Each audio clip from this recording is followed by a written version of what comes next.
Well, what we wanted to do first is ask you what you wanted to talk about. But just because you want to talk about it doesn't mean I'm going I'm going to talk about it. But what would if we get the microphones out and let's write down a list of what you think is important to talk about. Can we do that first? So else we won't be asking you because you've already got a chance to do that. You've already had a chance. Yep. So You're on. Yep. Yep. I think it's not muted. It's not muted. Yeah. Yeah. Yes, I would like to learn more about the daily application, like in day-to-day life, Yeah. how we can, follow better God's way and feel our emotions create the soul space and all this stuff. Yeah. Yep. So should we call it the practical application?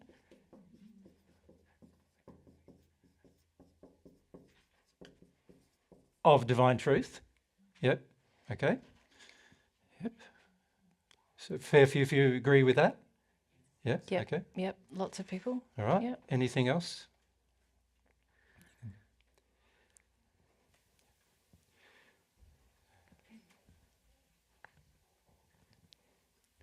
I was struck when you said fear is also bad. Yeah. Yeah.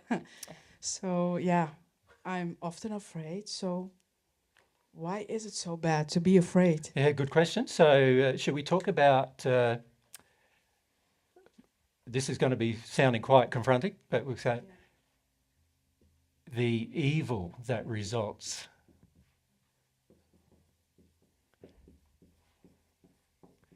from fear.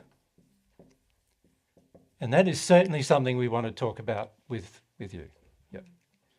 Yep. That's good. So Mia, if we come across to Mia. God's feelings for us. Okay, so should we make it more personal? How does God feel about me?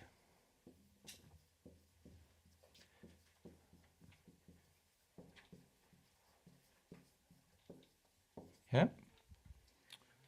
Okay. Yep. I'm interested in the difference between fear as false future events appearing real. Yep. And like the emotion, the physical movement. As a physical, like one feels like just kind of a conceptual error. Yes. The other feels like a raw. Yeah, like a physical thing that wants to move through me. Yeah. Yeah. Like, Yeah. Okay. So should we call that emotion sort of versus theory?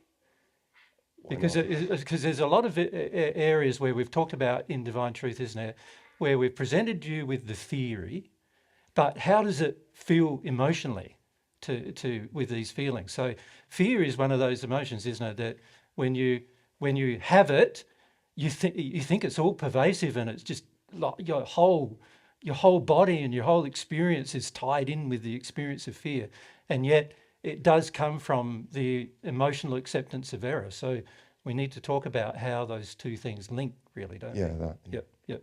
So fear, and we could say other feelings as emotions. Just we need to talk about, why are they emotions rather than just concepts, And how they release from us. Yeah, and you could say these two subjects here, the evil that results from fear and fear as emotion, this is all tied into humility as the quality of humility. So one of the things I wanted to talk about with you this weekend was the quality of humility and how that looks in day-to-day life and what you would do in order to become more humble in day-to-day life. That makes sense?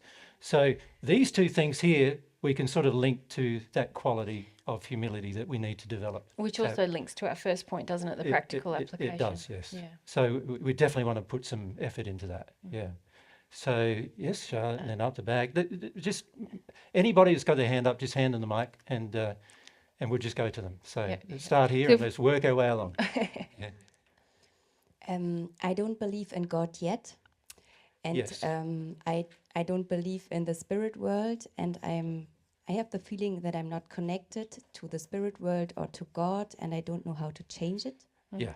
It's a good. Very good question, and in fact, it's the thing I wanted to probably talk about with you first, because I feel that one of the main reasons why we have trouble with the practical application of God's truth in our day-to-day life is we're not really sure whether we believe in God in the first place, and even if we're sure intellectually that we do, often our emotions are very different than our intellect in terms of our belief in God and our acceptance of God as being a real being. So that's definitely something we want to talk about, and we'll talk about that today. Yep. So where we were, where's the other mic? Yep. Anna Maria. Hi. So I thought my question would be far out, but actually, I'm thinking about the interaction of regular matter and metaphysical matter. I have a chance to do some experimental physics. Yep. And in the current theories, there are some that might be more related to the electromagnetic interactions. Yep. that So, we know.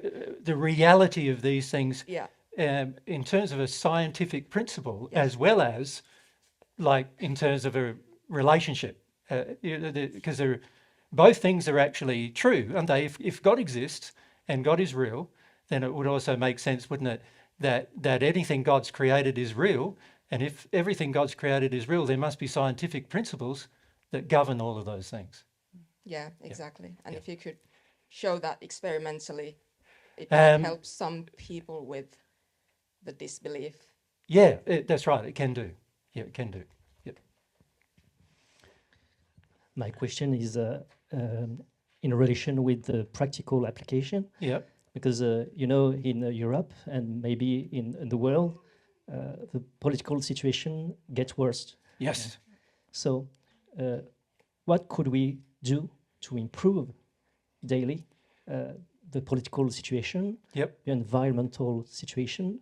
Yep. Do we have to pray more?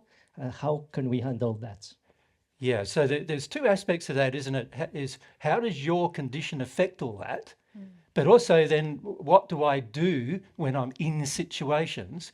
What kind of actions do I need to take, and what would determine those actions that I take? What decisions would I make, and why would I make them? All needs to be looked at, doesn't it? And this is something that relates very much to, again, our relationship with God. So it's something we definitely want to talk about with the practical application. Yep. If we come maybe down here. Yep. Yep, Franz. So what I'm really interested in Just come a is bit closer. how to stick to the essence of God's way, no matter what. So no matter whether spirit influence.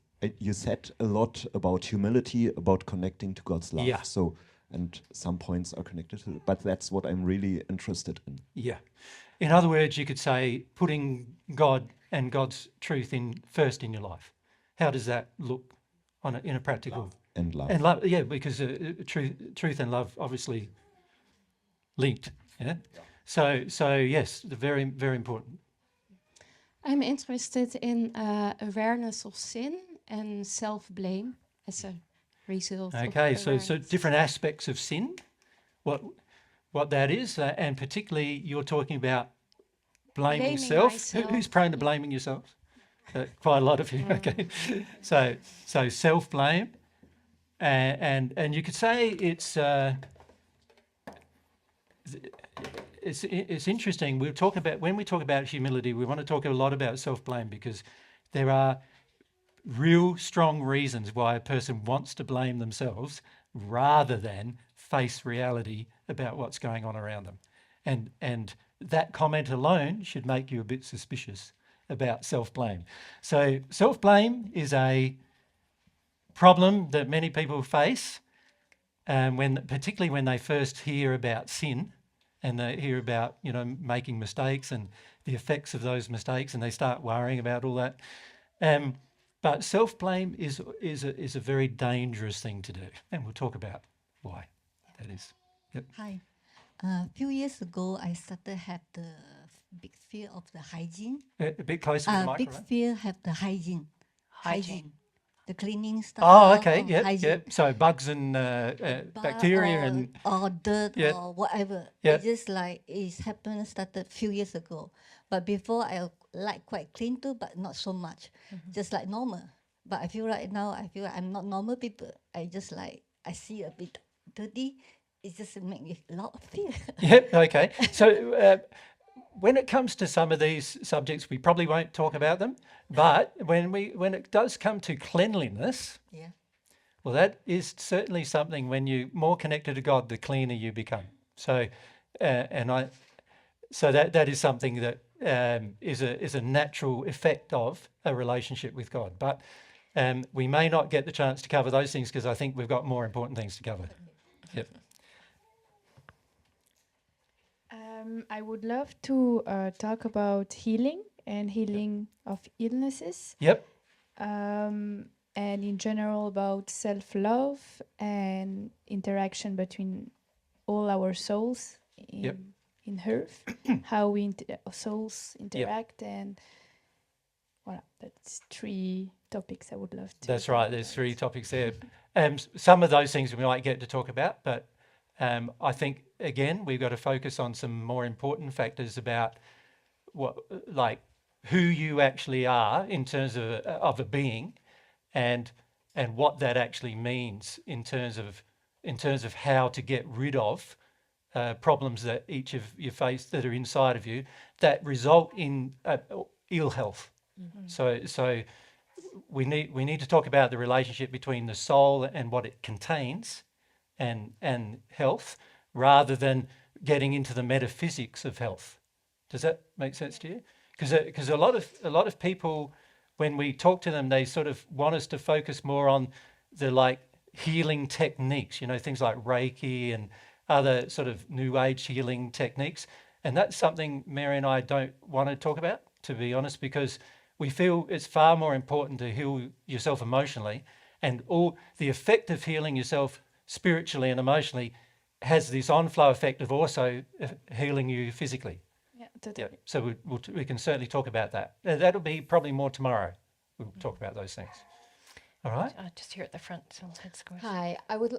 Is it possible if you could speak on loneliness? On loneliness? Yeah. Yeah. I was wondering, is it like a collective thing in our souls that there is a lot of loneliness, and because I struggle a lot with that? Who feels alone in their life? So quite a number here. Yeah. So it's an interesting concept, isn't it, being alone? Because you're not actually ever alone. No. No. So why is it that we feel alone when we're not actually alone as well? Is something worth considering, isn't it? Yeah. It's some of these subjects though are more what I would classify as effects of not applying God's truths rather than causes of. And so what I would like to do in this weekend with you is focus more on causes rather than effects. Now, in doing that, some of these effects should disappear, and loneliness is an effect in a person's life rather than a cause. Yeah. Now, of course, every problem we face in our life, loneliness being one of them, has a cause. And the key is to find what that cause is.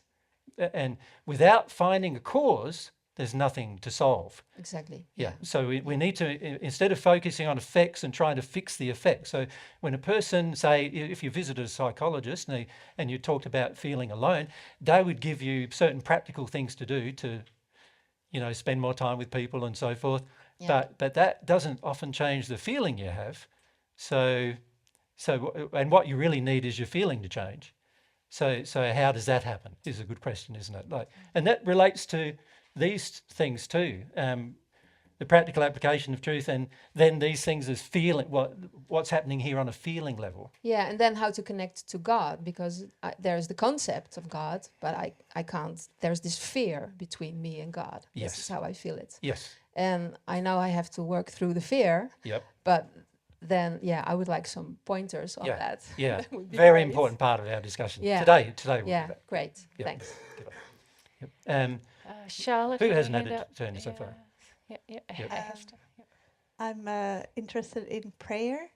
I've started to experiment with praying. Yep. But I'd like to have some confirmation or to know more. Like, am I doing it right? How do I know if I talk to God or not? Yeah. It's more how do you know whether God felt you or not? Yes. Isn't it like? Yes. Because if prayer is a feeling, then obviously you're transmitting and receiving feelings. How do you know whether a feeling is coming from God or from somewhere else? And how do you know whether your feelings are reaching God? Yeah. Is a good question. There's Why not talk about that today? Okay. Something else that interests me is mediumship. Yep. It's something that I'm very interested in, and I've started doing. But also, there's a lot of doubt and maybe also fear if it's right what I'm doing, if it's beneficial or not. Yeah. Yep. No, certainly. So that's our relationship with spirits, isn't it? Really. Yeah. Yep. Who are really just people, aren't they, that we can't see? Yeah. Yep. So. Yep. Oh yeah, Charlotte. Charlotte's got the mic, so. I would like to know more about developing my will to have a relationship with God. Yep. Because at the moment I really don't want to. Yeah. Yep. Good question. Well, can we? It's quite clear that you can see whenever we ask an audience of what they want to talk about, there's like so many things to talk about, and it's unlikely that we will get to discuss all of them, isn't it?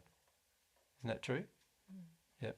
But so what then becomes the most important things to talk about is the real question. Franz?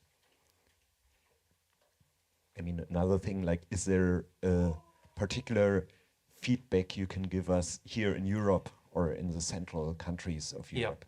So, like, what do you feel is essential for us here? Yeah. Because what we find when we visit different countries is every country has its own sort of unique injuries.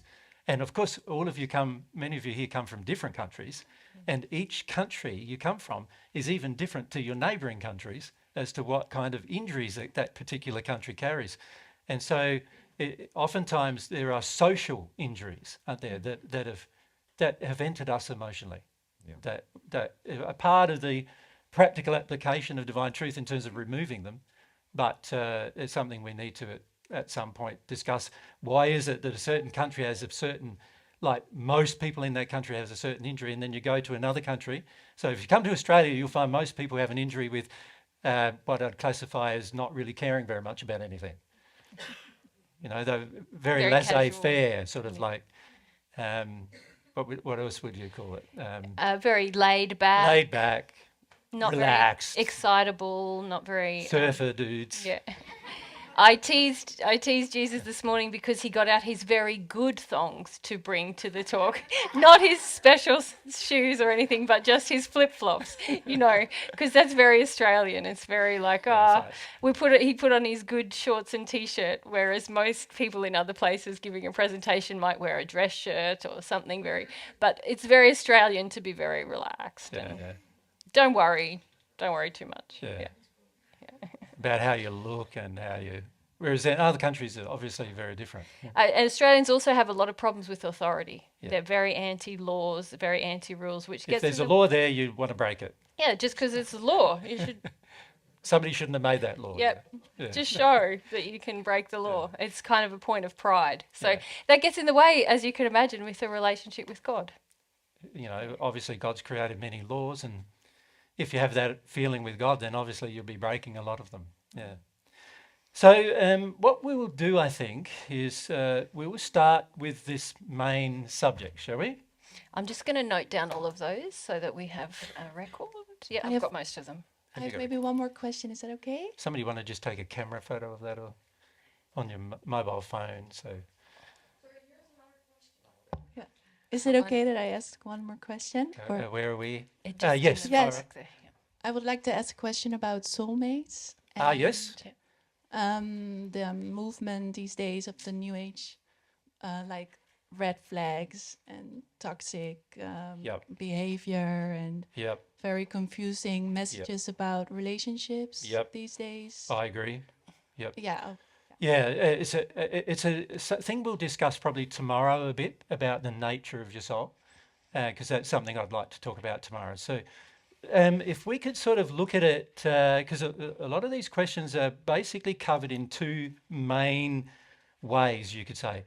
The first main way is to look at, everything relating to God and everything that God created. So Here we're talking about God, God's laws, the different, you could say the different universes as a human you will eventually live in. All of these things relate to God and God's creations. So today, what I'm thinking is we focus on God and God's creations. And then tomorrow, we focus more on the humility side, your nature, your how you were built. And in other words, everything relating to the human soul. Tomorrow, we sort of focus more on the human soul. So today, I want to focus more on God's soul. Can we do that? Right? Now, let's just rub all that off.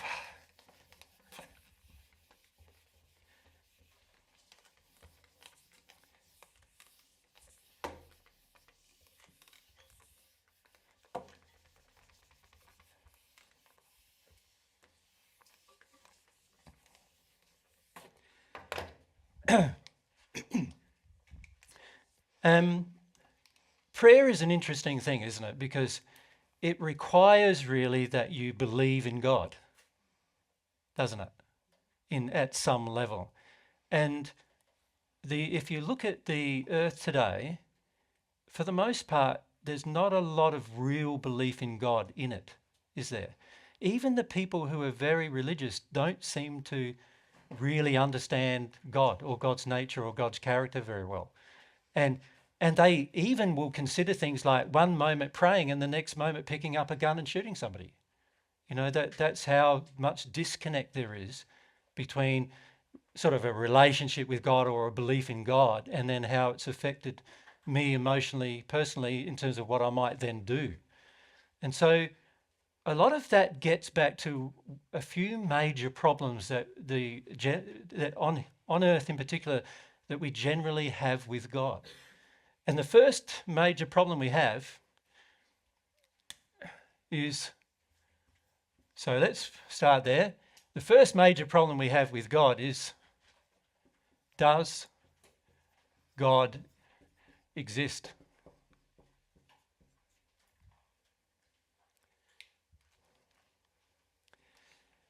Can you see that is a big problem if we're talking about, so divine truth is all about talking about the benefits of a relationship with God.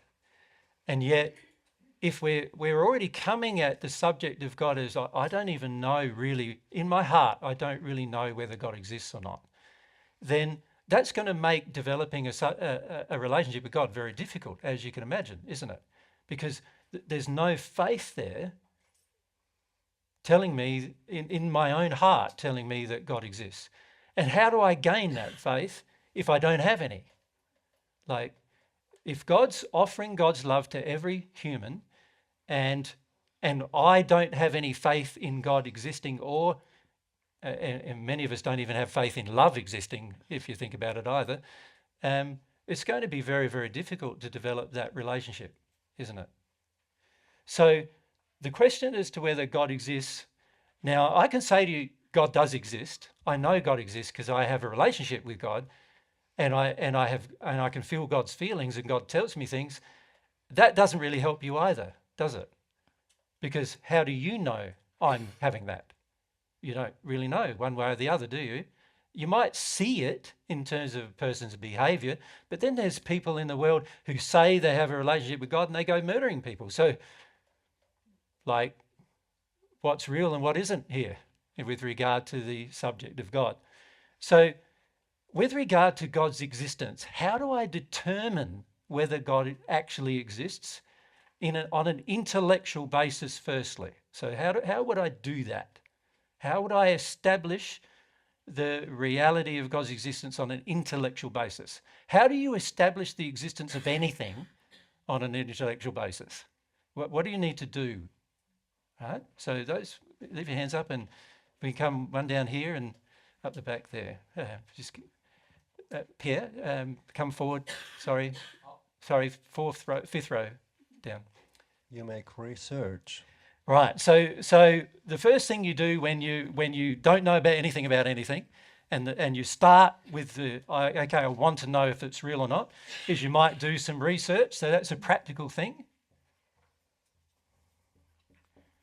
But what would you research? Okay.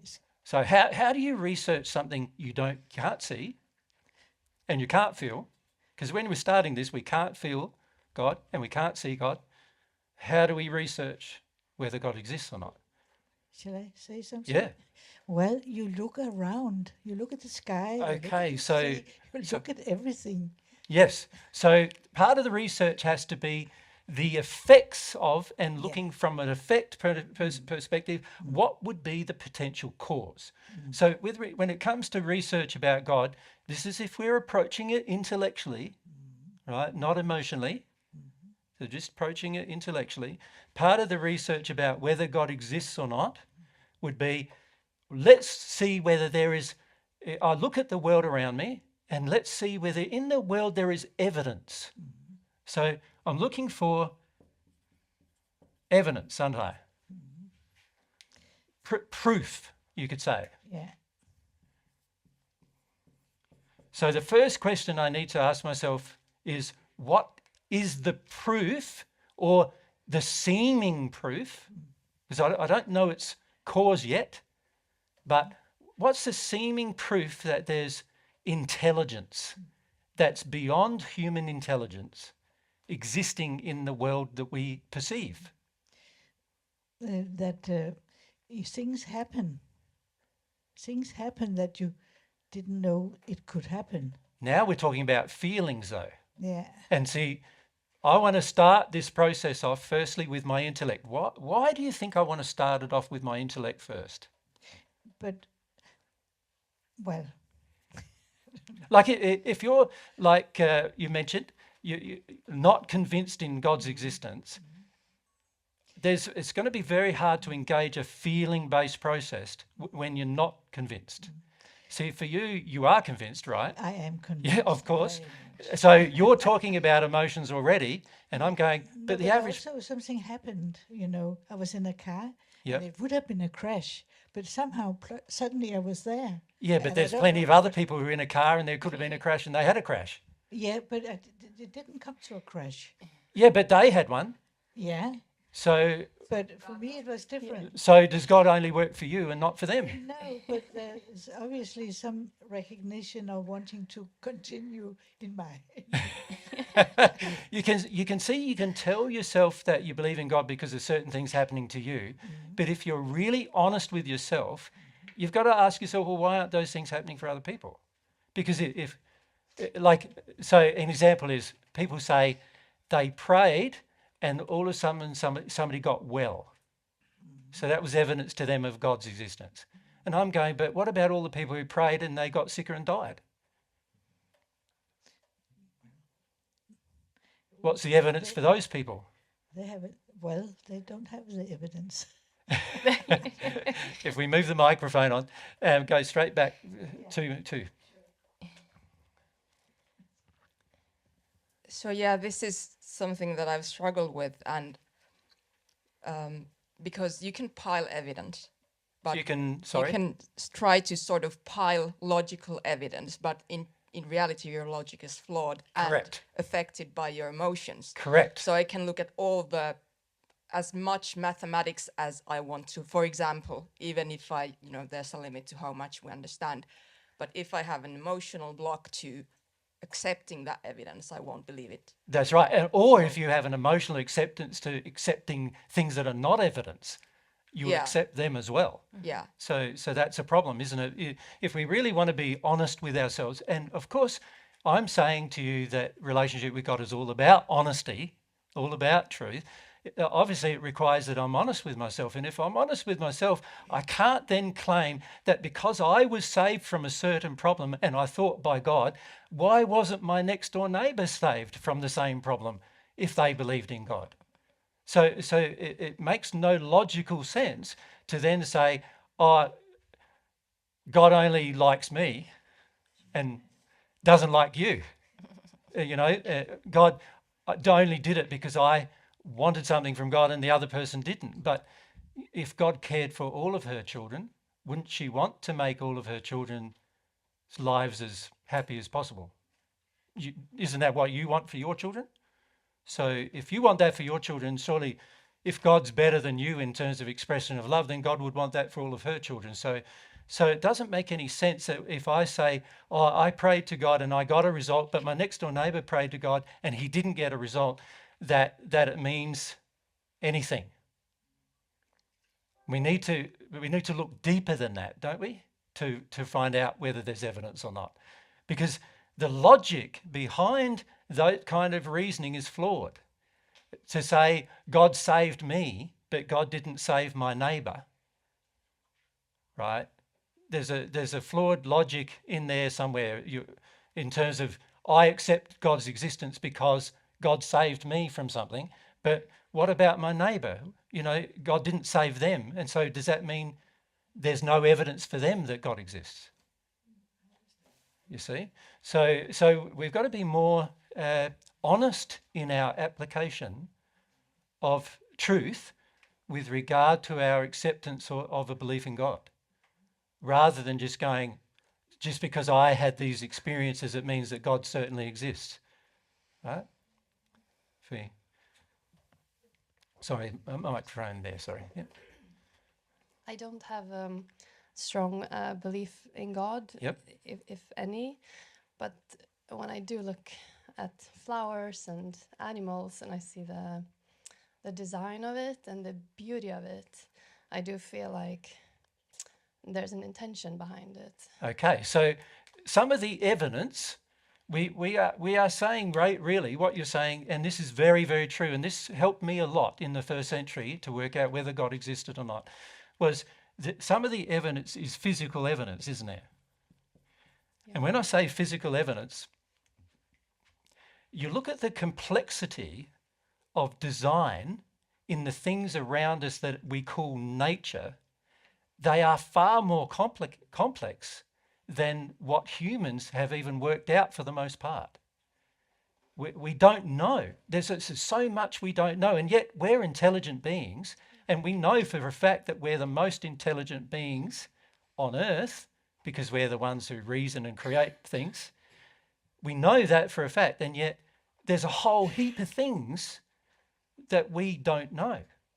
And yet it's plain that things like even insects and animals and birds and plants, they all know them, and yet we can't work out how they know.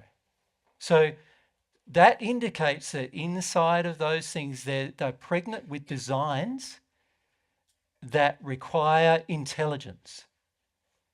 So this is a very important fact that we can look at from a logical perspective with our mind, and we can say the fact that there's so much design intelligence in everything around us that is natural would tend to indicate that such design had a designer, such design had a creator.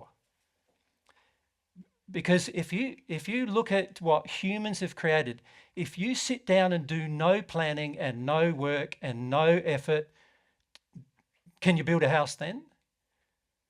Doesn't it require you putting in some effort, energy, design, engineering in order to build a house? Now, if that's what it takes to build a house, and then a house is a very simple object, how hard is it to build an insect that's alive? Like, no human's ever done it, right? Ever. And that's an insect. Or even if a single-celled creature, no humans ever created one. They think they have, but they didn't have life, right? Life came about through some unknown process that they don't understand. So why is that? So there's got to be, that's evidence, isn't it? That a design requires some intelligence beyond beyond our intelligence, way beyond our intelligence. Yeah. Yep. So just next to. Yep. Hello. I believe that is quite proved with natural selection, isn't it? Sorry, I think it's proved with natural selection, isn't it? How insects are. Natural selection can only explain a few things. It doesn't explain where life came from. it doesn't, the fundamental building block of almost everything we see around us is it has life, and then for some reason it dies. And That's yet, correct, yes. Yep. And yet we don't know why. And But often, it has, if you call it the proof, it has a proof of the complex design at least. That's right. But not the source. That's right. It is proof of complex design is what I'm saying. Now, complex design does require a designer, right? But, excuse me, but the natural selection actually explains the complex design. No, it doesn't, because I know they think it does, but if you look at it honestly, it actually doesn't, because if you examine the world around us and you just leave everything as it is, what generally happens to it is it decays. It doesn't improve. It decays. So an example of that is you build a building and you don't do any maintenance. And what happens is it decays over time. And eventually in 1,000 years' time, it'll be like remnants of a building, maybe. In many thousands of years' time, it may be completely recycled back into all the Earth's organisms and other things that it came from, and so completely disappeared. So if that is what is happening naturally, then how is it that things can happen spontaneously into life? Now, so I don't agree with natural selection as a proof of life, because if you look at everything that's happening on Earth, if you don't look after it, it dies. I agree, a building, but I would say that life does adapt and gets more complex. I have no argument with adaptation, but that still doesn't explain source. The source in the beginning is not very well explained. It's not known, but that it gets more complex and it gets adapted to new situations, I believe that is quite proved. I've got no problem with things adapting, and of course anything that's intelligence will adapt. Of course, any like humans adapt. Anything that has any level of intelligence will adapt in different ways. I've got no argument with that. And also gets more complex. So, well, when you say gets more complex, there's a reason why it has the ability to get more complex, is what I'm saying. That is unexplained. Perhaps. You can discuss this for sure. Now's not the time, but if you look at the general principle, there's a lot of like if you look at the evolutionary discussion, there's a lot of things that are completely unexplained, and because nobody wants to say the explanation is God, right? So there's an emotional impediment in the examination of evidence that might involve a creator that's beyond humans. I agree with you much. I'm not saying there is no God, but I'm saying that according to much research, life is quite well explained in its complexity, but not the beginning. Not in its origin. That's true. Yeah, and this is what I'm talking about, because I'm talking about we're researching evidence of God's existence as the origin. If there is such a thing as God, he would be the origin. Then there's also what I would classify as all the laws that govern the universe, which are also unexplained by humans. They know they exist, but they don't know how they got to exist, those laws. So that's also an issue. So we've got the physical things that govern our life that we can examine, but we've also got the laws. What you would call, well, what are often called natural laws, there's no explanation for why they exist and are so consistent and so able to be measured and mathematically defined. There's no explanation as to how that came about, right? They know that it did come about because we're living it. You know, the very fact that you can use a mobile phone is proof that there's a whole heap of laws governing the building of a piece of equipment. And they even understand to a degree what laws they have to engage in order to do it, but they don't understand why the law exists in the first place. Nobody considers these things generally. They just accept it. They go, well, you could say science, there's a lot of faith in science, right? Because we accept a whole heap of things as working, and as long as we work in harmony with the laws, we'll be able to get things done. So Mary and I got here on an aeroplane. Obviously a couple of 100 years ago, that wouldn't have been possible, right? But that's because somebody thought there's some laws that govern flight. And if I can discover what they are, and if I can actually work out how to utilize those laws in a practical sense, then I can fly. Now, how did those laws come about is the real question. There has to be, there's evidence in the laws themselves existing that there's some kind of intelligence behind them, because they're all predictable and they're all able to be followed. And humans have hardly discovered any of them, really. We're still, there's many things in human life, on Earth in particular, that we haven't discovered anything about at all. And yet, every time we discover a new thing, it's been there forever, seemingly. Forever that law was there, we just didn't know about it. And when we engage the law, now it works. So laws are evidence that there's some intelligence behind them.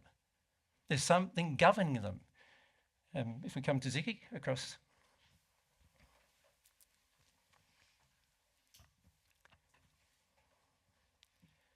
Yeah, and the conscious, it's apart from the physical.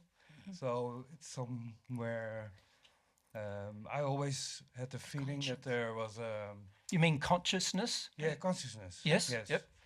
That there was a frequency with, the first frequency with a conscious. Yeah. That started to create. That was my my belief, but now there must be something else that... Yeah, so this is a very important thing you raise, because really what you're talking about is the issue of self-awareness.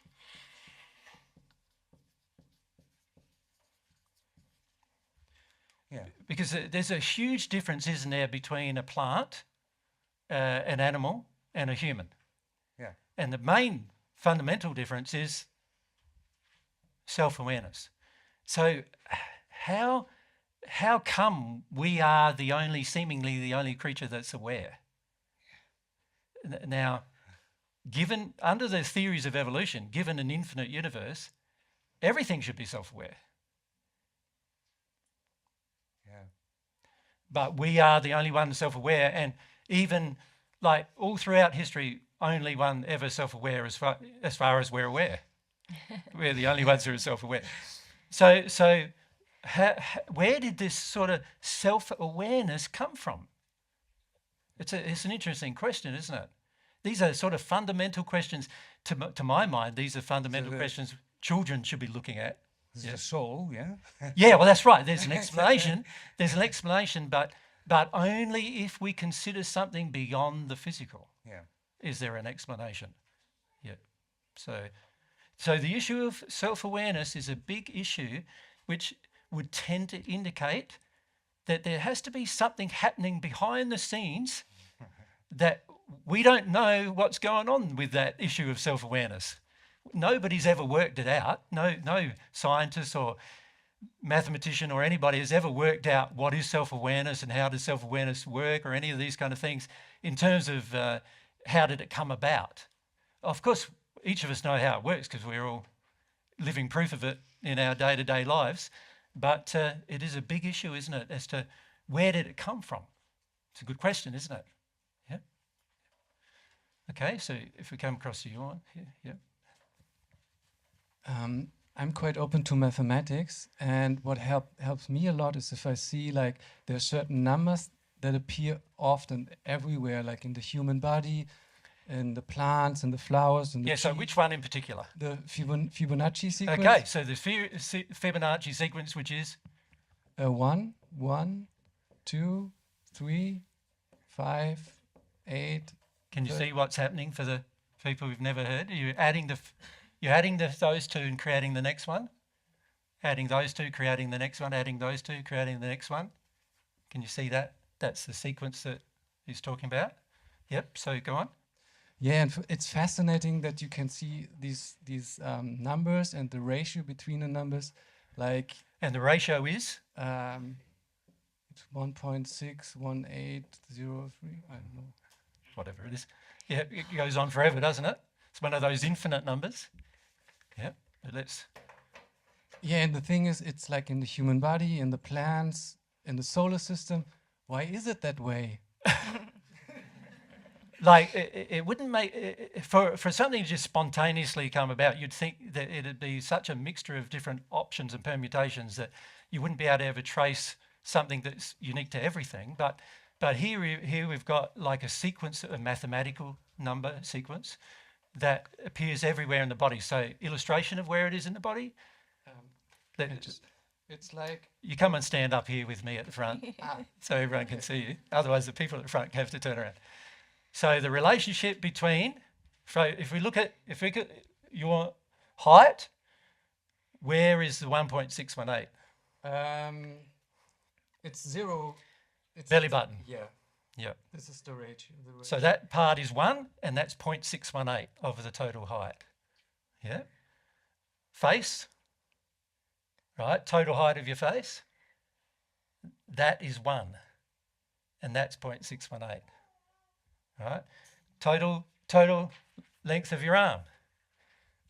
All right, if we go that way, put an arm out from shoulder to there, that's 1, that's 0.618 of the total length. From there to there, 1.618 of the total length.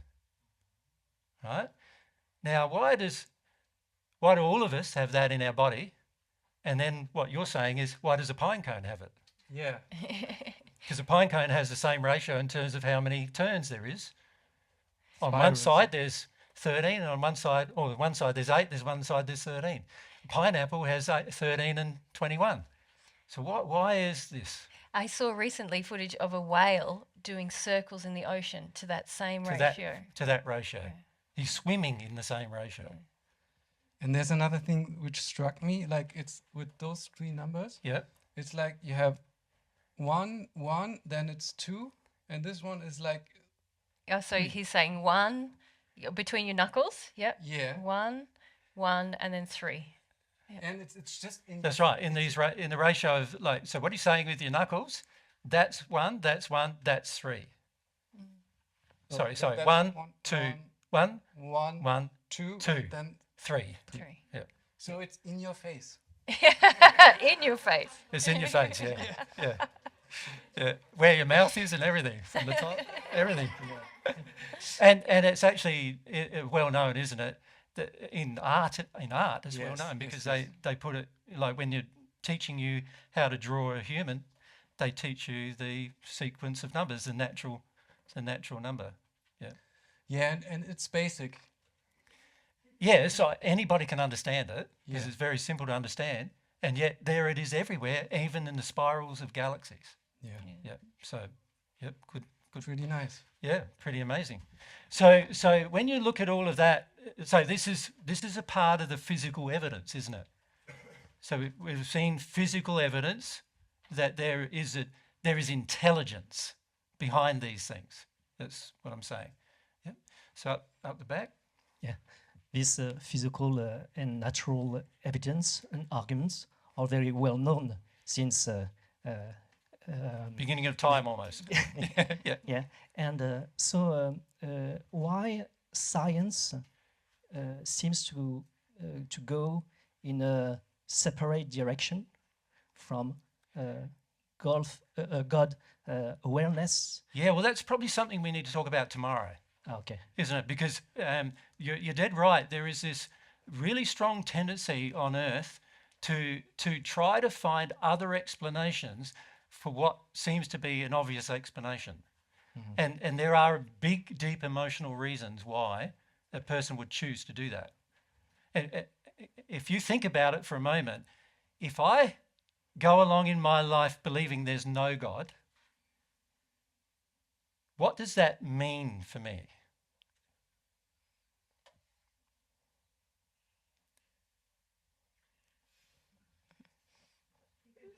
I'm my own lawmaker, aren't I? I can choose to do anything I want. There's no arbitration force governing my life. There's no law governing my life. I can choose to do what I wish. But if I accept there is a God, what now is possibly something I need to consider? If we just there. You need to set your pride aside. Sorry, You need to set your pride aside. You do, but why do I need to? Because you need to be humble. Well, but why do I need to be humble? To receive God's love. Yeah, but I'm talking about this subject, not receiving God's love yet. So Charlotte, if we go Charlotte. You have to accept that your behavior has consequences? Yeah, potentially. I don't know for certain, but at this stage, do I? Because I still haven't contemplated how it may. But if there is a lawmaker and a lawgiver and a creator, then perhaps I need to consider how my life is being led. And perhaps I need to start looking at whether I am my own lawmaker, or actually there is a larger lawmaker that may govern a lot of my life. Now, can you see, if I don't like to be governed by other things, I'm going to have some very strong emotional reasons for not accepting that there is a lawmaker. Right? So, as Mary said earlier, when you come from Australia, most of them go, there is a law, but not for me. It's like most Australians are pretty lawless, and it comes from the fact that many Australians came from England and were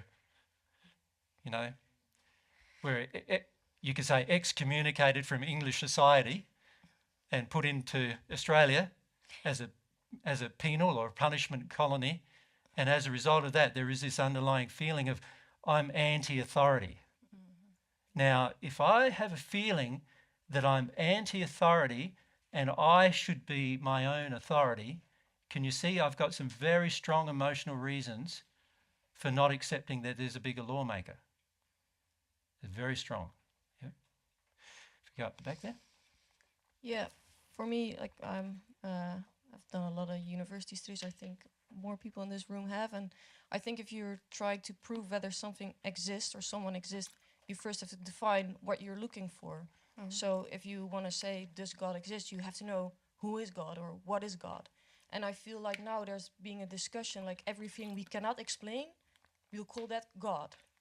But for me, that feels really weird, because that means we're making God smaller and smaller because we are able to explain more and more about evolution or about, we invent new things, and then for me it feels really weird. I don't feel God's intention was to have us like not know things. God's intention is to have us know things.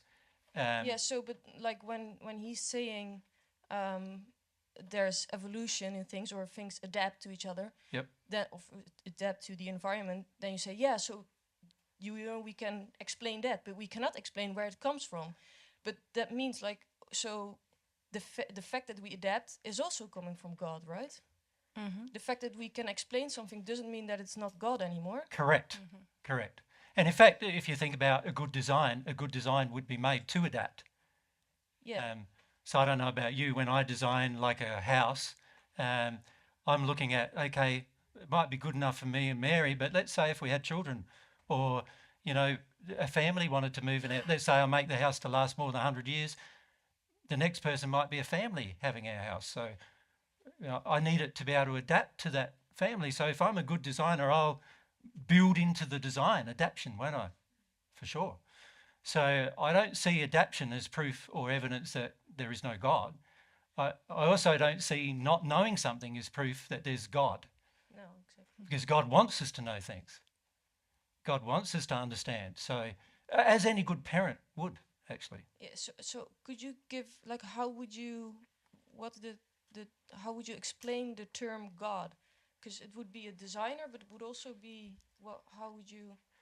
This is a very good question. Let's look at God as a sort of an explanation. So I would call, let's approach this from the point of view, if God exists, what must be true? Just for a moment. Shall we do that? So if God exists, then God had to have existed before anything else existed. Because all matter came, under the theory that God exists, all matter came into existence from God. So under that theory, then it would mean God would need to exist before any matter existed. Any matter that we know of in this universe existed. Even the universe itself, before that existed, God had to exist. He had to exist in order to create the universe. If God exists, he must have first existed before the universe did in order for him to create it. So logically, you can see that, right?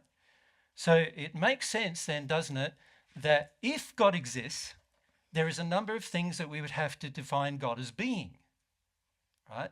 One of the things is that God had to exist beyond what we know as matter in any of its states. God had to exist in a different form, right? So that's the first thing. God's form cannot be human. Right? It's impossible for God's form to be human, if you think about it from that perspective. So what do they call that? No anthropomorphic, I think is the word, isn't it? God. No God in human form. So not in human form. However, there are some things we can suppose about God as a being. If God exists, God must be intelligent. Isn't that true? Because if he had the ability to create everything we see, then that requires a very complex intelligence. Right? So he has to be intelligent.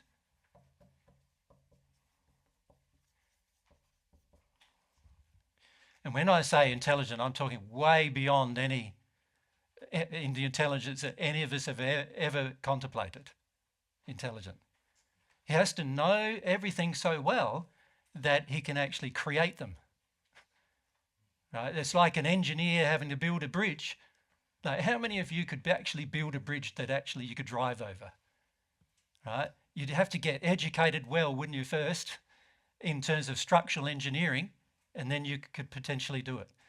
And so the fact that if all of these things from the world around us come from a source, then that source has to have the intelligence to design them.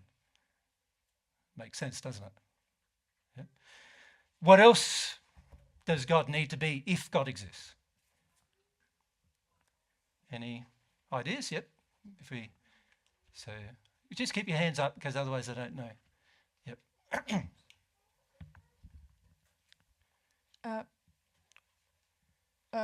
When you can, is it okay? That Yep. microphone? Yeah, I can hear you. When observing the physical things God created, he's intelligent but also creative. So I'm not sure what your point is. Creative. Creative? Yep. So you could say, if we look at it as a whole, must be the fundamental creator of all things. So let's call God the creator, shall we? Yep. What else? Would God need to be if God existed?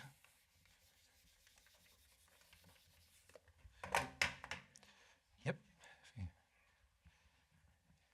Powerful. Okay, because there's an immense amount of power in the universe, isn't there? And if that came from a source, it makes sense that the source has to be more powerful. So, powerful. In fact, it would tend to indicate that the power must be immense, wouldn't it? If you look at the power in the universe, and that is a creation, if it's a creation, then the source of that power must be immense. Yep. Yep. Up the back there, is a mic there? Yep. Yeah. Loving. Loving. Now, let's look at loving. Why would it have to be loving? Well, I was just thinking, like, we as humans, but also animals and plants, you don't necessarily have to be very intelligent to create. Correct. You can also be powerful, but you can also be loving and create for example, a baby, which is quite a achievement, I guess. Yeah, if you look at, and this is something that's really an interesting problem to solve if you're looking at it from an intellectual perspective, and that is, how did love as a feeling ever come to be? Because love is self-sacrificing generally.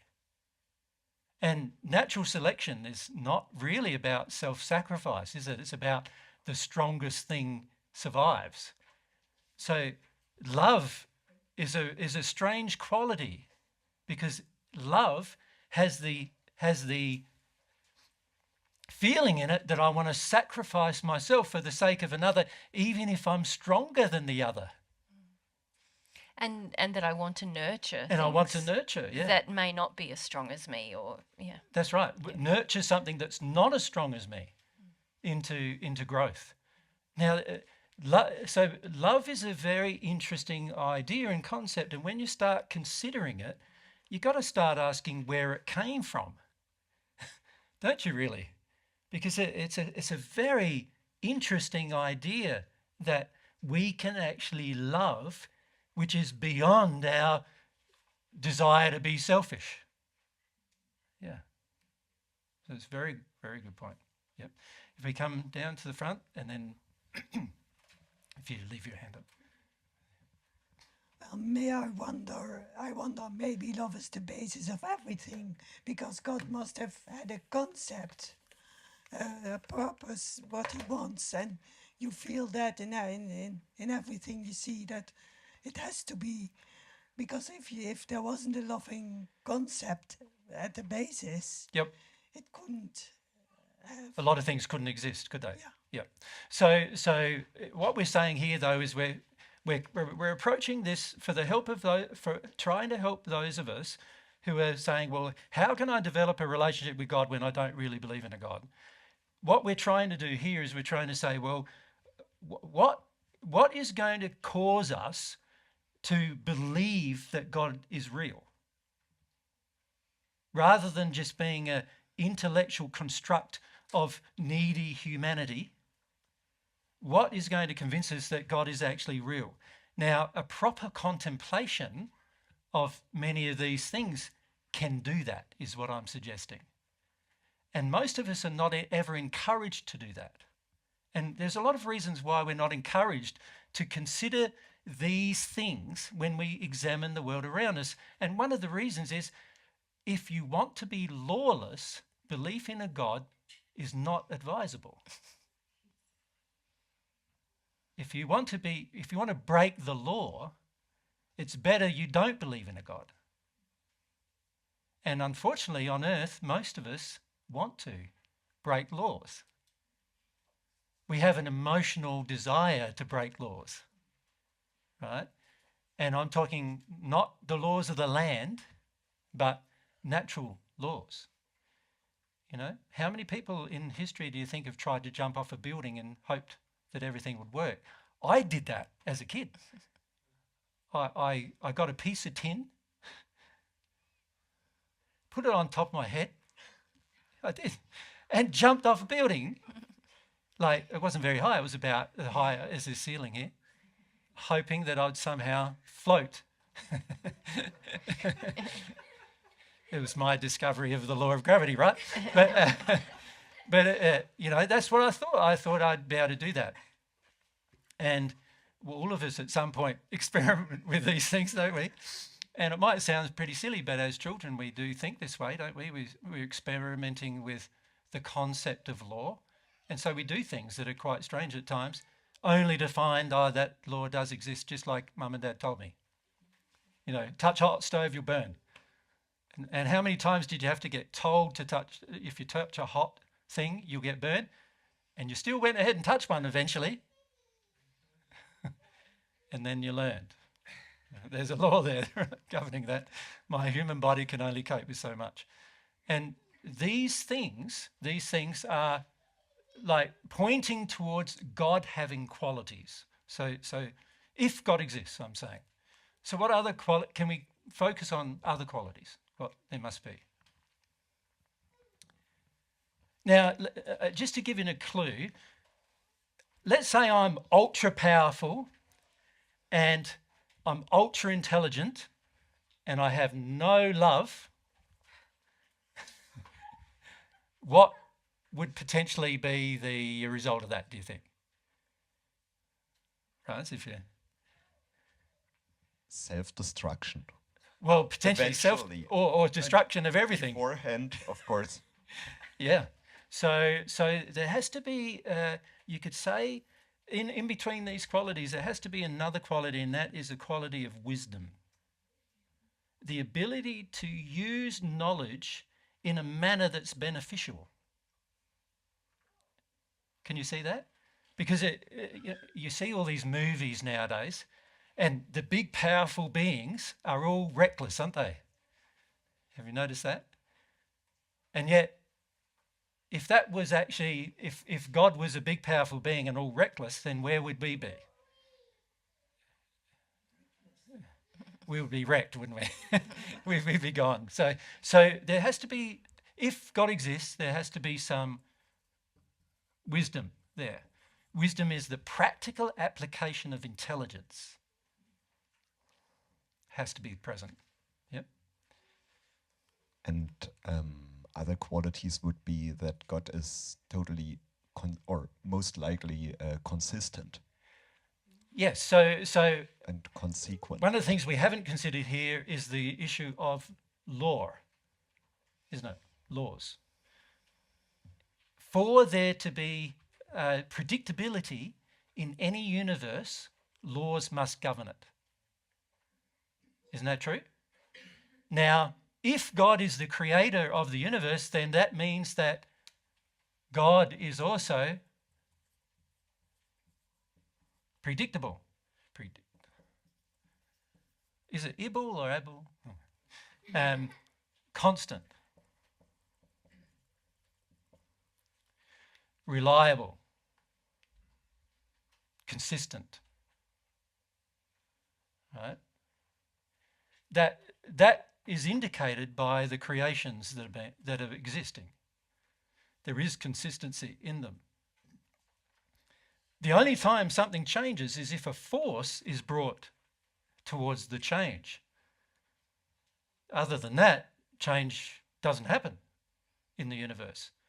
It's only when a force is brought towards something that change occurs. So if that's the case, then it tends to indicate that for change to originally occur, there had to be a force governing it. And what was that force? Well, again, the only real explanation is this being called God. Now, I just said that God was a being. What evidence is there that that is true? Mia, you want to have a go? That in the design there seems to be intention, so governed by some kind of desire. So that when you say there seems to be, have you got any evidence? Well, for myself, when I was studying industrial design, I could see that if you design something and you don't really care and you don't really have an intention, usually you end up with something that doesn't work very well. It doesn't work at all, usually. or that doesn't work for long, or that's not, that might work but is not beautiful. Like this, things that are inconsistent, and that they really need some intention so that things actually get created in a way that it works. And so it's the, intention or desire.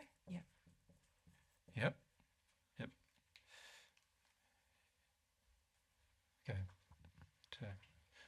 Thanks. That we are beings, the evidence. Yeah, that's very interesting, isn't it? Because we are self-aware beings. Because we're not just beings, are we? We are beings who are aware we're beings, which is very different to what an animal actually is, right? So we are self-aware. The fact that we are self-aware would naturally presume then if there's a God, the God must also be self-aware. Does that logic? Well, and now, but aren't we now putting human traits onto God, which we said at the beginning we weren't going to do? No, God needs to have qualities. A quality must exist in the creator if the quality exists in the creation. Isn't that like you can't design something that you don't have, right? So if God creates love, for example, then God must have love. If God creates like predictability, constancy, then that means God is constant.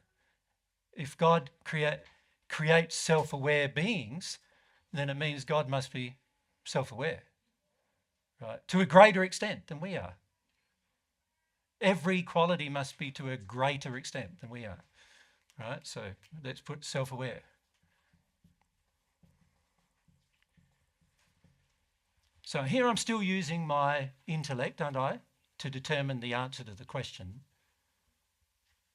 But I'm making some logical deductions about the possibility, if God does exist, this has to be who God is. Yep. God is sensitive? What evidence is there of that? Because a lot of people on earth would suggest God's insensitive. I don't know. Okay, we'll come back to it, hey? Yes, why God is a being. The very fact that we can have a personal relationship with God. But now we're talking about something emotional, and I want to stay with the intellect for a while. Is that all right? Yeah, sure. Yep. So out the back for Emma. So what I find difficult still is that if there's a creator, where does the creator come from? How can... If I knew that, I'd be the creator. I can't answer that question. No one can. Sorry? Did he do it before? Yeah. Can you see also that we have to face, as limited beings, that there's some questions we will never perhaps be able to answer when it comes to if God exists, with regard to God's nature. There must be things that we will never be able to answer. That's also logical if you think about it, isn't it? That there are going to be some things we'll never be able to answer, or you could put it a different way, and that is this. You could say, unless we get the development, we will never answer, right? And what I'm saying to you is, I don't have the development to tell you where God comes from. And I don't know anybody, I've never met anybody who does. Not yet anyway. Yep. I think if we go back to the sensitivity one, I think there's a lot of evidence for that actually in the operation, even of the natural world. If we're supposing God created it, it's a very sensitive system, isn't it? Yeah, so you look at the environment you're living in, it really is quite sensitive, isn't it? That's something that humans are only just starting to understand, how sensitive it actually is to our potential for damaging it even. How sensitive it is for us living in harmony or out of harmony with it. It's quite an in-tune apparatus they're finding. Just like the human body and the... Yep. If you look at the human body, we respond very sensitively to some problems and particularly emotional problems, actually.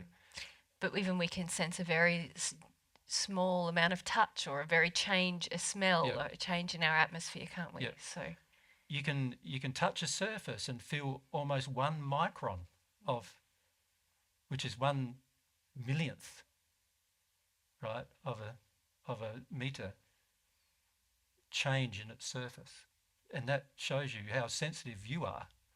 That's incredibly sensitive. Yeah. Okay, so the sensitivity is certainly something that must be there. But many people on earth don't agree with that, of course. Okay. Yes, so where are we, Mike Rice, up the back there? Yep. He would probably be immortal if he had all this quality.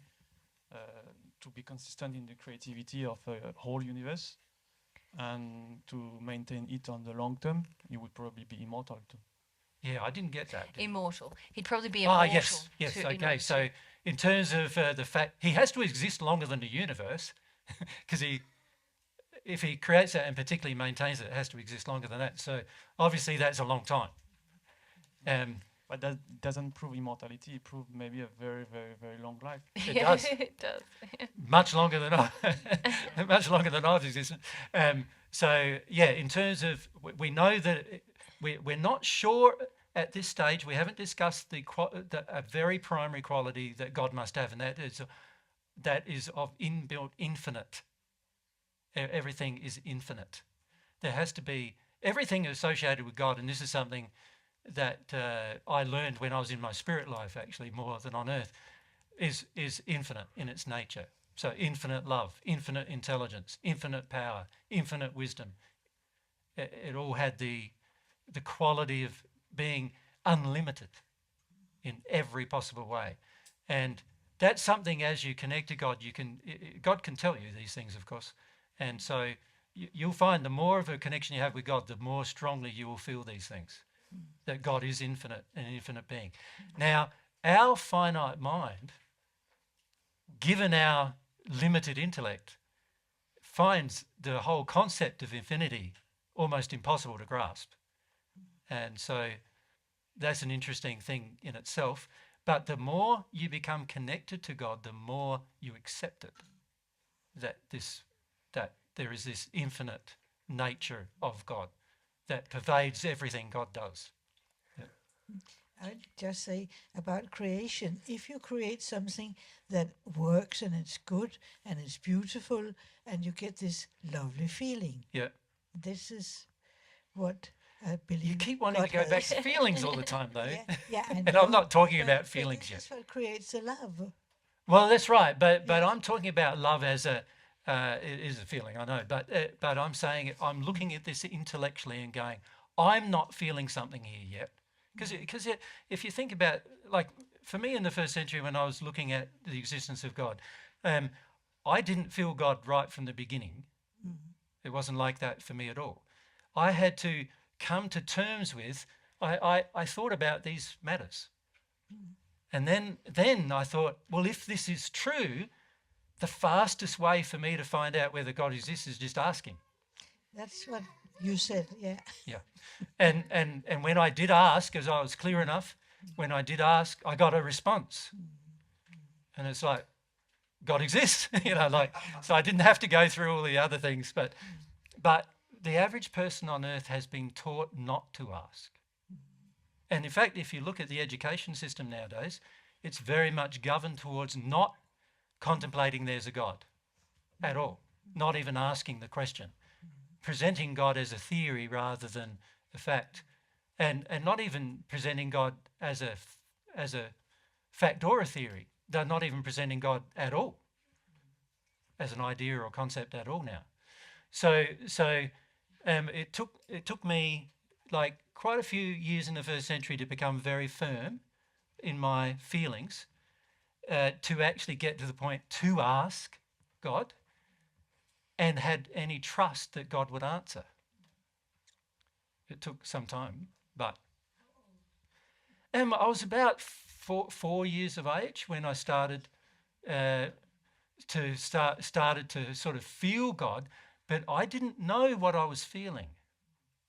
And so it was only when I was in my teenage years that I asked and got responses.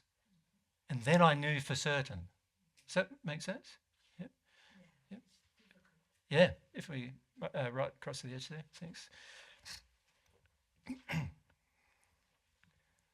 How did you know that it was God that answered? Good question. It's something I had to resolve. Yeah, because of course, if God exists and God is a being that I can't see, then it would also suggest potentially that there's other beings I can't see, and how do I know it's not them? Yeah, so that was a good thing I had to resolve, actually. It took me nearly 4 years to resolve that, in the first century, to trust that actually, no, this being was far beyond the intelligence or the love of any other being because I started realizing from a young age in the first century that I could talk to other unseen beings. And so I knew there was a whole collection of unseen beings that I could speak to. And also myself and my cousin, John the Baptist, he could talk to spirits all the time as well. So whenever we got together, every time my family went to Jerusalem, we got together and me and him were like, who can we talk to now? You know what I mean? And so we'd be talking to spirits all the time and working out who this was and who that was. And there were people who would come along and claim they are who they say they are, but we'd ask them a few questions and eventually work out they were lying to us. And eventually we could be sensitive to the fact that people lied, and how could we feel that people were lying versus when they were telling the truth. And it took ages to sort out those kind of things. So that's what happened all the way through my teenage years. So right up until I was 19, from the time I was 12, that's what I was doing. Looking at all these unseen people that I could speak to, but I didn't know who was God, who was a person, how nice they were, how bad they were. Because sometimes we talk to some really like evil people as well. And it was eventually we had to work out how to determine the difference. Yeah.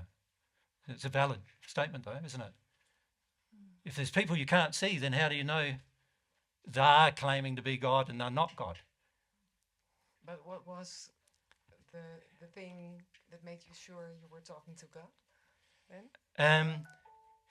Eventually what happens is the quality of the infinite nature of God you start to get to the stage of feeling it. In other words, that it's way beyond any limitation. And once you start realizing that, you realize the major difference between communicating with any human, whether they're in spirit or on earth, and God, is that God is like way more, like infinitely more powerful, infinitely more loving, infinitely more intelligent.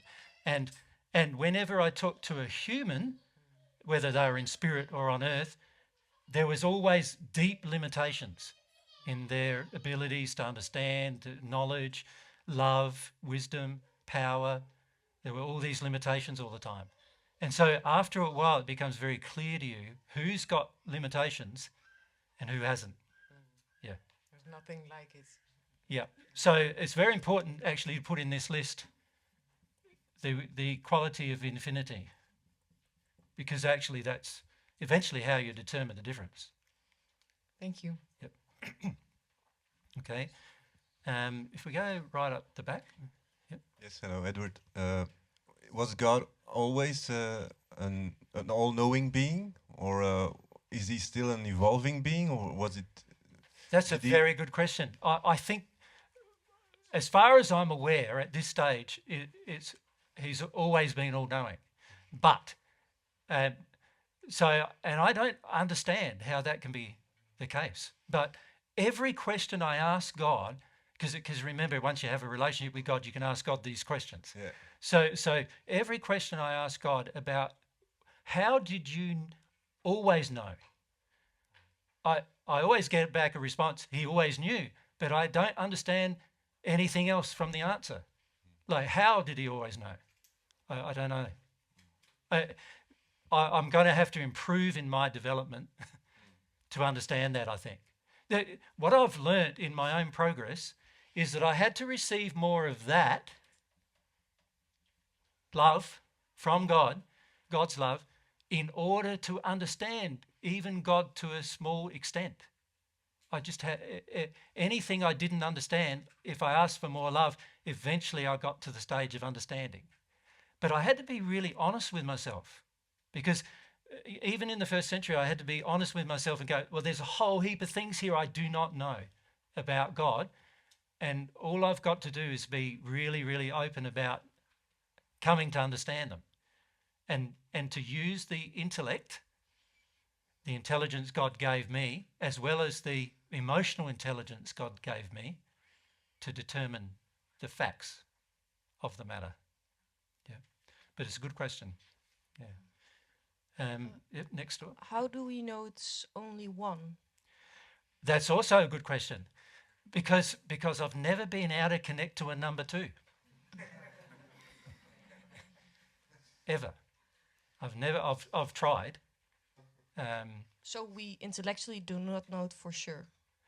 Well, intellectually, I didn't know, but I'm pretty certain now that there is no 2 gods. There's only one. But when I say pretty certain, I'm absolutely certain. But I had to ask the question. I had to ask the question. If there's a second God out there, I'd like to talk to you too. And if there's a third God out there, I'd like, and here I'm talking about God as a being that has all of these qualities. If there's a second one, why wouldn't you want to know him? Or a third one or a fourth one, And when I say him too, I had to also work out him or her. I didn't know.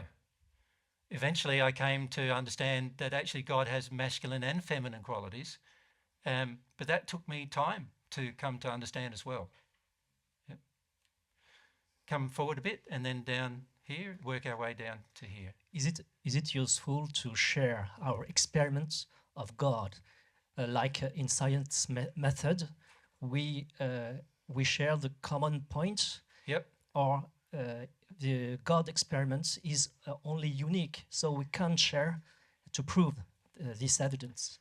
I don't know if that's strictly true, because God, what I've found is that God reacts consistently with the desire of individuals. The problem is the desire of individuals changes.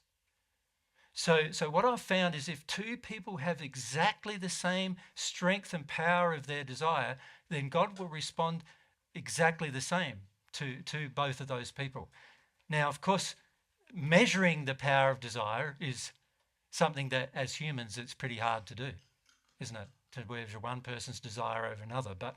But what I've found through experience is if a person develops the strength of a desire for the relationship with God to the point of a passion, then God consistently responds to that passion. And I have millions of celestial friends who are proof of that.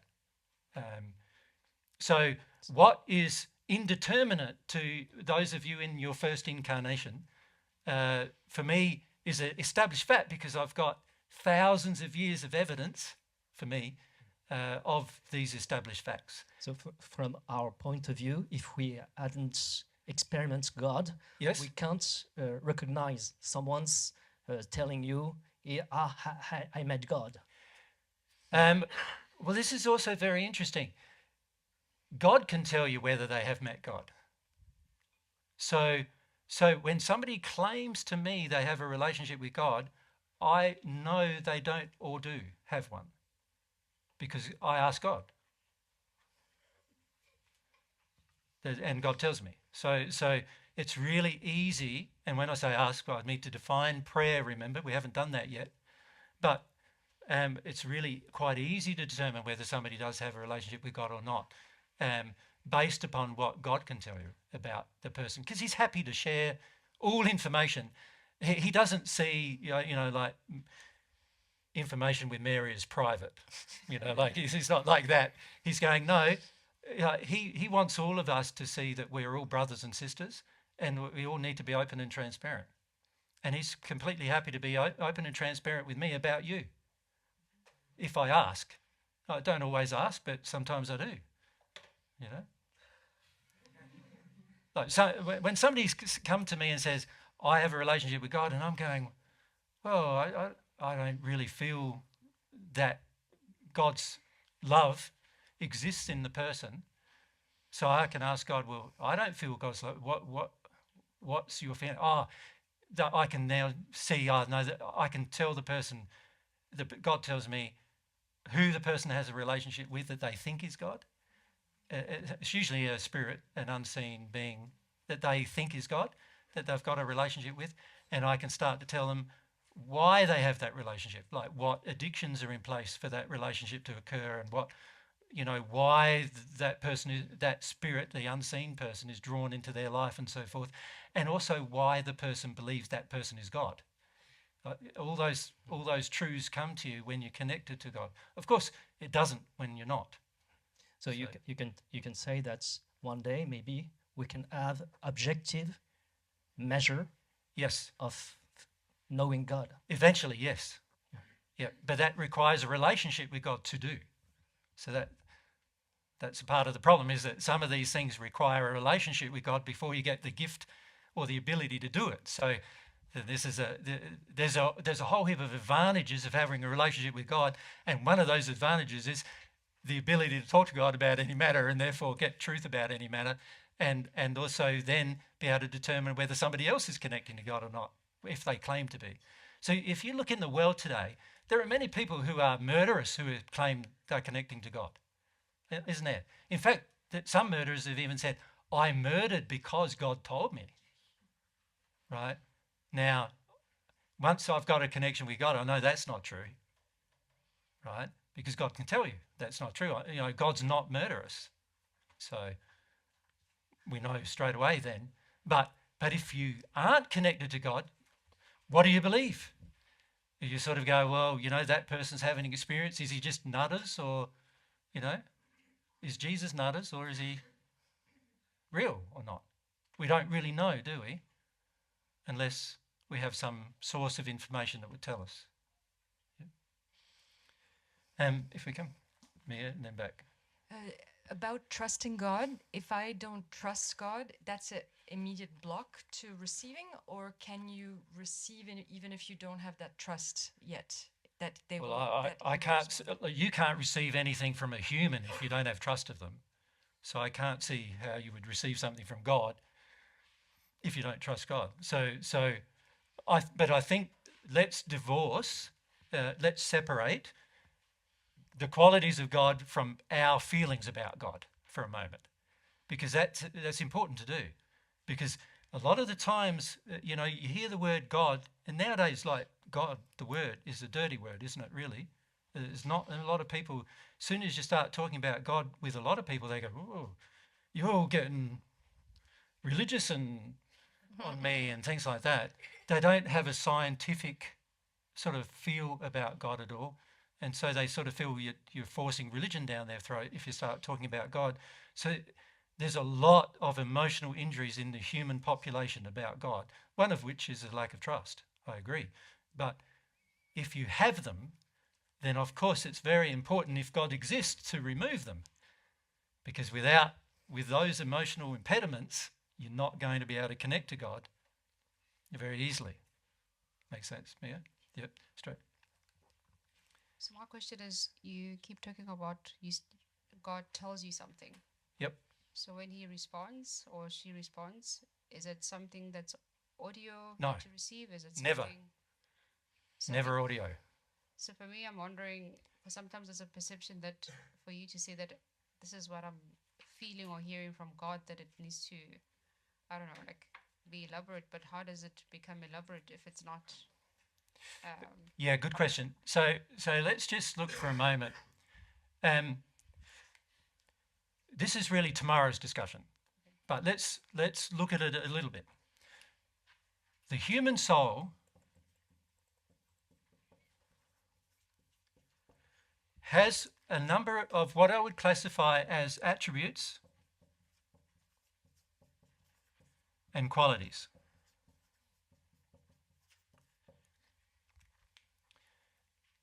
Very few humans on earth are connected to any of them. The majority of us are taught from a very young age to disconnect from them. Right? So in other words, there's qualities that you've been built with, that every human's been built with at every time in human history. We've all been built with the same qualities and attributes. I'm not talking about your personality or your nature. I'm talking about things that your human soul is possible to do. Attributes and qualities that make certain things possible. And the unfortunate fact is on earth that the majority of us are completely disconnected from them all, of these qualities. And instead what we do is we've been focused, and if you think of all of your education on earth, it's been focused on developing your intellect.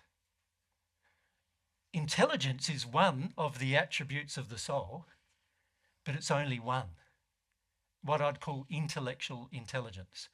So what humans have done is they've grabbed, basically they've neglected, because they don't believe in a soul, they don't believe there are souls, they have a tendency to neglect the development of the attributes and qualities of the soul in favour of the attributes and qualities of your physical body. So the attributes and qualities of your physical body are that you can hear, what else? See, taste, or you could say smell as well, can you? Yeah. You can feel sensations, physical sensations, yes? What's the last one? Isn't there 5 senses? What's the 5th one? Taste and smell are 2 different ones, babe. See, hear, taste and smell, feel. Taste and smell are different, yeah. They're actually not separate qualities, but anyway. Okay. So we have these sensory apparatus in our physical form that almost all of our education is focused upon. What you can see, what you can hear, what you can taste, smell, and what you can touch. Right? So there are certain invisible things we believe in only because they have met the criteria of these senses. An example of that is the wind, air. You believe in it even though it's still. You know, when you move your arm, you can feel something going across all of those sensory apparatus of your body. Oh, I'm moving through something. It's like, we call it air, but you can, when you go like that, you can, when you wave your arm, you can feel the air, even if there's no wind, feel the air against your skin as you move. So you know you're moving through something. So now I believe in an atmosphere because I can feel it. I can feel there's an atmosphere. So I've focused my development on these things. And of course, I've used my intellect to make assessments, haven't I? Yep. So I've used my intellect to make assessments about those things. Now that's well and good if we're only a human body. But if we're a spirit and also potentially a soul, then these things are not going to work. So if we are a human soul, then these things that I've been using to assess the truth of my existence have limitations. Can you see? And because they create limitations and I'm very focused on them, I have a strong tendency to ignore the qualities and attributes of the higher forms of existence. So that our higher forms of existence are, as people, our spirit body and our soul. Those things are almost completely neglected in terms of our development, right from a child. In fact, most parents, like if a child says, "Oh, I see a monster in the corner," the presumption of the parent is that's imaginary. Right? Because we've been taught to assess everything in this intellectual feel, touch, taste manner, using our sensory apparatus of our physical form, that we neglect the possibility that what if our child is actually seeing a form in the corner? And what is that form?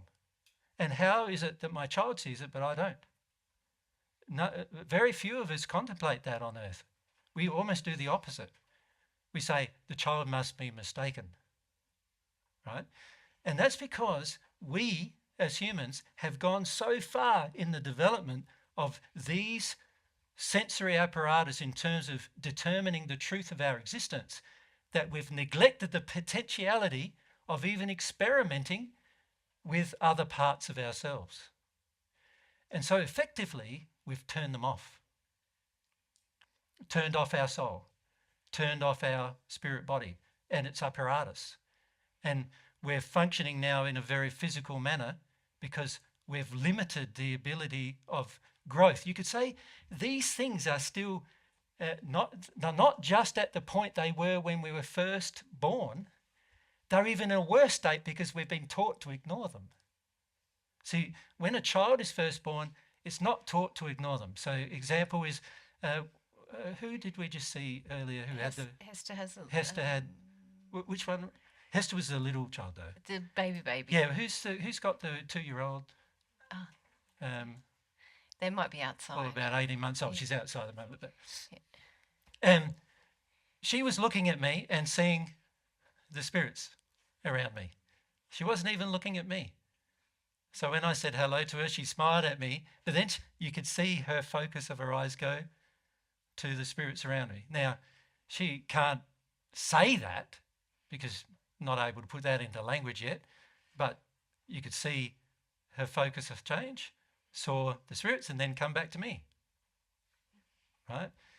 Now, as a parent, there's many times where that's probably even happened to you.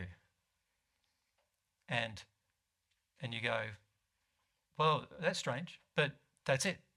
Like, because we're focused on only things we see, things we hear, we taste, we see. So spirits can actually talk to you audibly, right? God, remember I said won't, even though God could, he doesn't. But spirits can talk to you audibly. You could experiment with that, right?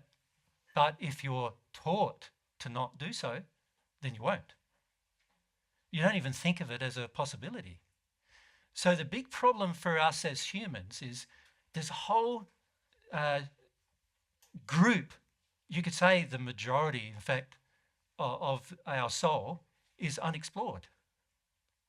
The potentialities that we have existing in our being, in our soul, are generally completely unexplored. And as a result of that, we only experiment with this.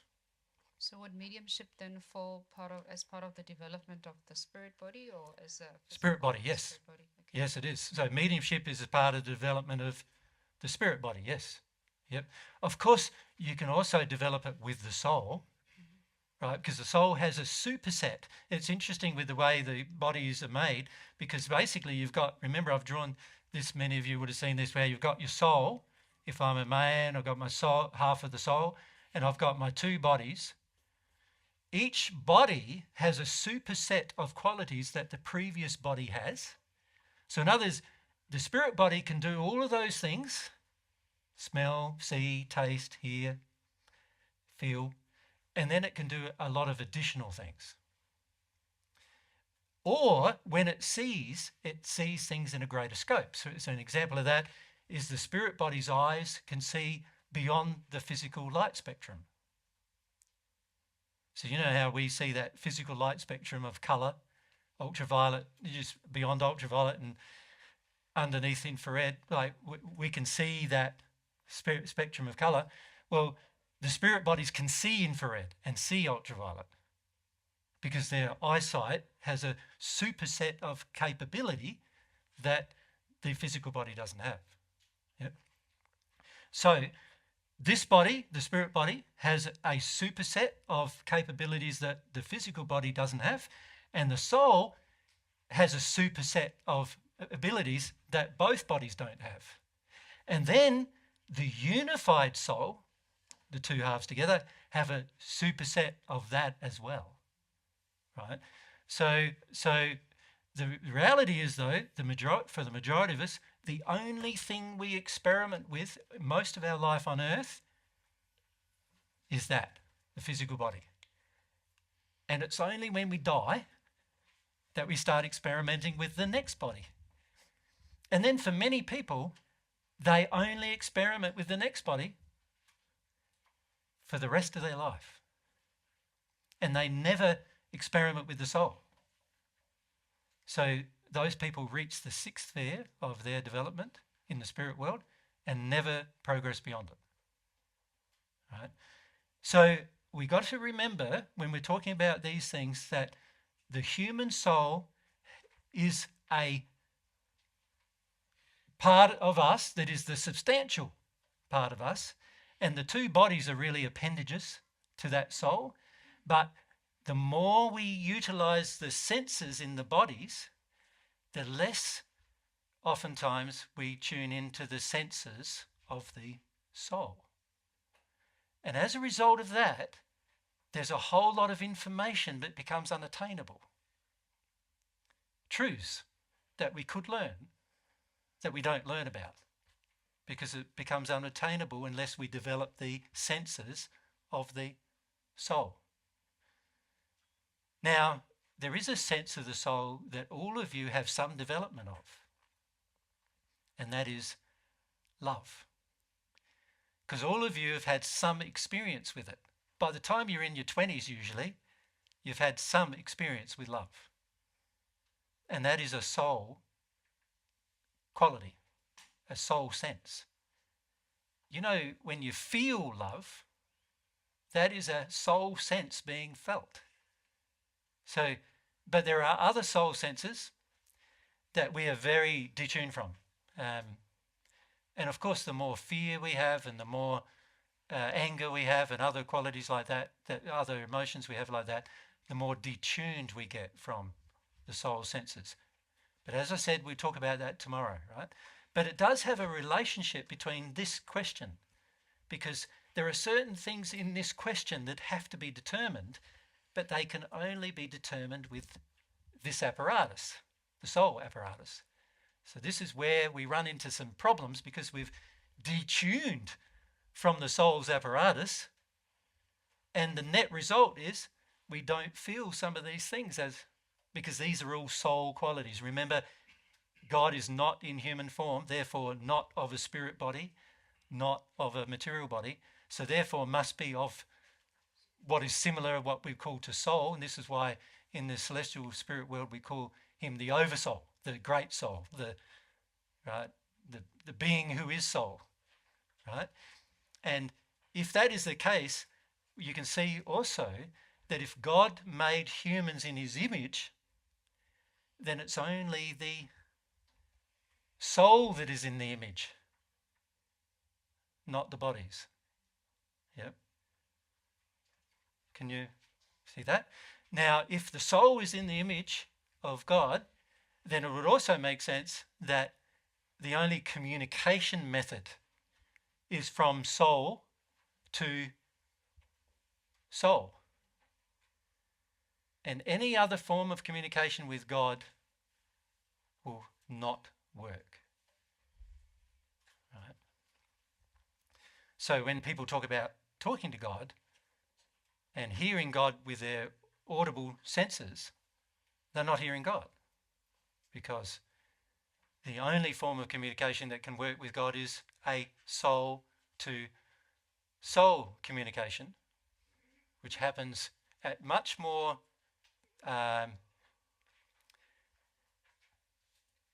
maybe what I need to say is this about hearing something. What you hear is very, very open to interpretation, isn't it? So, an example, I'm speaking to you now in English. Many of your natural languages are not English. And some of you are French, and some of you are Dutch, and some of you are German, and someone's from Denmark. So what's that language? Danish. And so all different languages. And so what I'm saying to you is very open to interpretation, isn't it? And your interpretation of the words I'm using. Soul to soul communication is not open to interpretation. It's more powerful. It's more defined. And in that way, it's more accurate.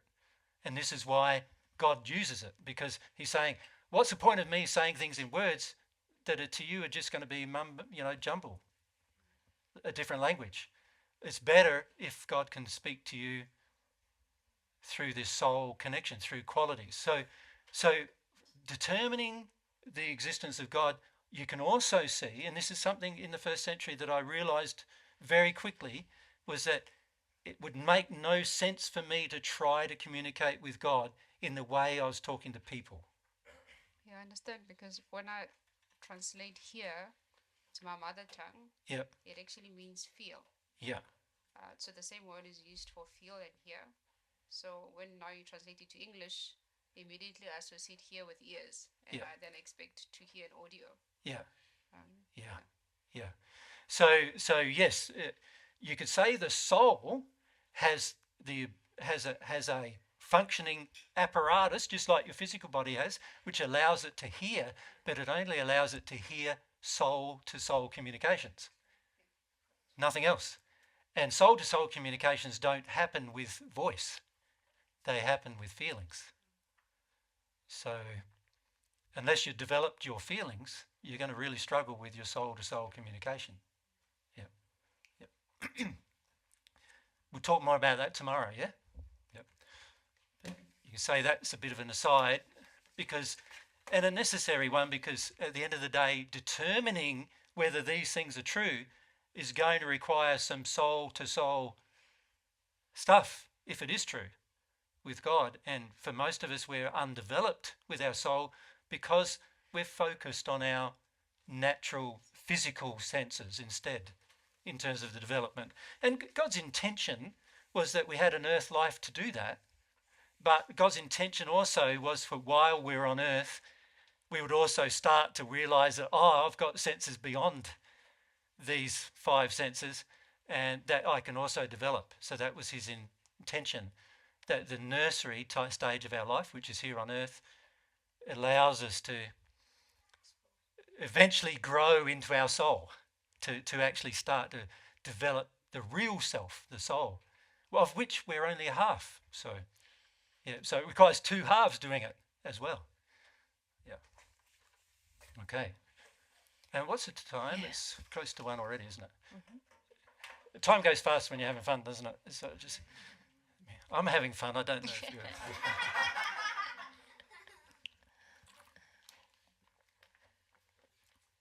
So maybe this is a good place for the moment to have a break, yes? And we'll probably just break for maybe 15. No, we said an hour, half an hour. Half an hour, but it's up to everyone. It'll let you have time to eat and get off that sore bottom of yours, and also to move around a bit. And we'll try to cool down the room a bit as well. Is it a bit warm in here now? Yeah. So we'll try and cool down the room while you're out. Everyone's out. Good day.